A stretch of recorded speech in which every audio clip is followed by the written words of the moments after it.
ನಮಸ್ಕಾರ, ಟೆಕ್ ಟೇಲ್ಸ್ಗೆ ಸ್ವಾಗತ. ಹಾಗೆ ಇರುತ್ತೆ ಇವತ್ತಿನ ಪ್ರಧಾನ ಸಮಾಚಾರ. ರಾಜ್ಯದಲ್ಲಿ ಹಲವು ಮಹತ್ವದ ಬೆಳವಣಿಗೆಗಳು ನಡೆಯುತ್ತಿದ್ದು ಅದರ ಸಂಪೂರ್ಣ ವಿವರ ಇಲ್ಲಿದೆ. ಬೆಂಗಳೂರಿನಲ್ಲಿ ವನ್ಯಜೀವಿ ಕಳ್ಳಸಾಗಣೆ ಪ್ರಕರಣವೊಂದು ಬೆಳಕಿಗೆ ಬಂದಿದೆ. ಈ ಸಂಬಂಧ ಒಬ್ಬನನ್ನು ಬಂಧಿಸಲಾಗಿದ್ದು 6 ಮಂದಿಯನ್ನು ವಶಕ್ಕೆ ಪಡೆದು ವಿಚಾರಣೆ ನಡೆಸಲಾಗುತ್ತಿದೆ. ಮತ್ತೊಂದೆಡೆ ರಾಜ್ಯದಲ್ಲಿ ಸಾರ್ವಜನಿಕರ ಸಮಸ್ಯೆಗಳನ್ನು ಆಲಿಸಲು ಹಾಗೂ ಎನ್ಆರ್ಐಗಳ ಕುಂದುಕೊರತೆಗಳನ್ನು ಪರಿಹರಿಸಲು ಡಿ.ಕೆ.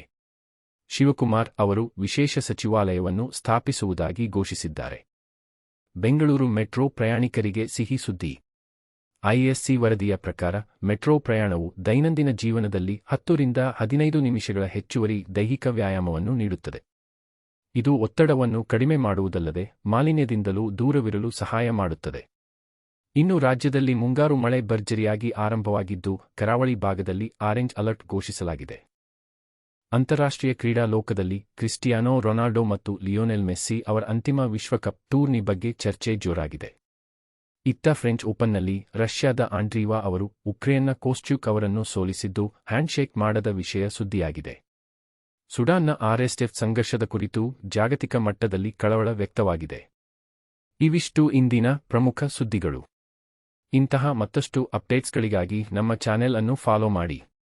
ಮತ್ತೆ ಸಿಗೋಣ ಟೆಕ್ ಟೇಲ್ಸ್ನಲ್ಲಿ. ಲೈಕ್ ಮಾಡಿ, ಶೇರ್ ಮಾಡಿ,